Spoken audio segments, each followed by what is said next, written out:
আমাৰ সন্মানীয় এজন বিধায়ক সদ্যহতে নতুনকৈ ডিগবৈ সমষ্টিৰ আমি বুঢ়ীদিহিং মৌজাৰ ল'ৰা আমি দেখিবলৈকে পালোঁ যে তেওঁ চূড়ান্ত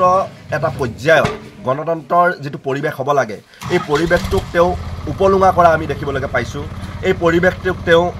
একেবাৰে মোহাৰি পেলোৱাবৰ কাৰণে চেষ্টা কৰা আমি দেখিবলৈকে পাইছোঁ আৰু ভণ্ডামীৰ এটা চূড়ান্ত ৰূপ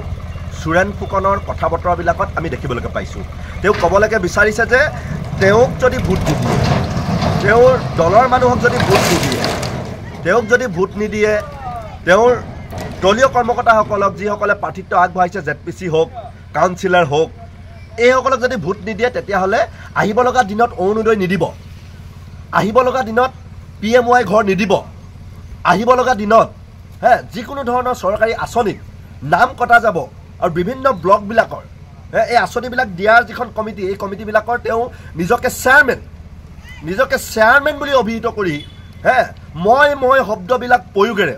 চূড়ান্ত লেভেলত তেওঁ গণতন্ত্ৰক উপহাস কৰা আমি দেখিবলৈকে পাইছোঁ এইটো গণতন্ত্ৰৰ সুস্থ গণতন্ত্ৰৰ কাৰণে কেতিয়াও এইটো এটা খুব আশাজনক কথা বতৰা নহয় এই কথা বতৰাবিলাকক আমি ধিক্কাৰ জনাইছোঁ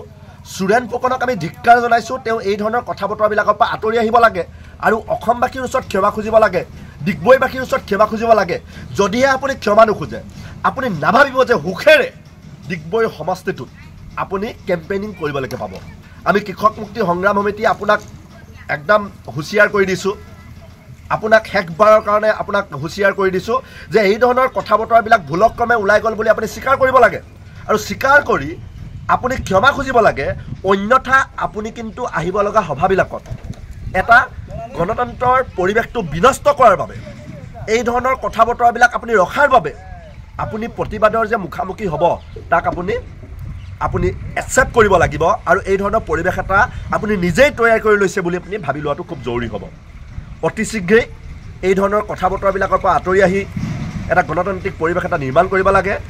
আমি ভাবোঁ যে আপুনি কোনোবা এখিনিত এই যে চূড়ান্ত লেভেলৰ কথা বতৰাবিলাক কৰি আছে আজি তাৰিখলৈকে সেই কামবিলাকে কৰি আছে নেকি আপোনালোকক দলৰ মানুহখিনিকে কেৱল এই আঁচনিবিলাক দি আছে নেকি যাৰ কাৰণে গাঁৱে গাঁৱে ৰেচন কাৰ্ড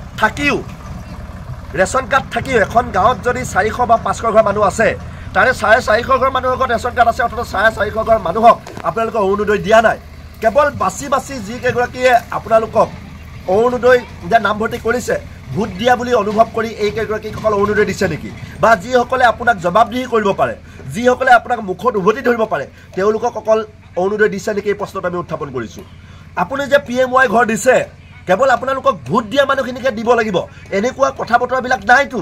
এনেকুৱা কথা বতৰাবিলাক আপুনি ক'ব নোৱাৰে নহয় তো এই কথা বতৰাবিলাক কোৱাৰ কাৰণে আপোনাক পুনৰবাৰ ধিক্কাৰ দিছোঁ আৰু গোটেই কথা বতৰাবিলাকৰ কাৰণে আপুনি ক্ষমা খোজাটো বিচাৰিছোঁ অন্যথা আপুনি সমষ্টিটোত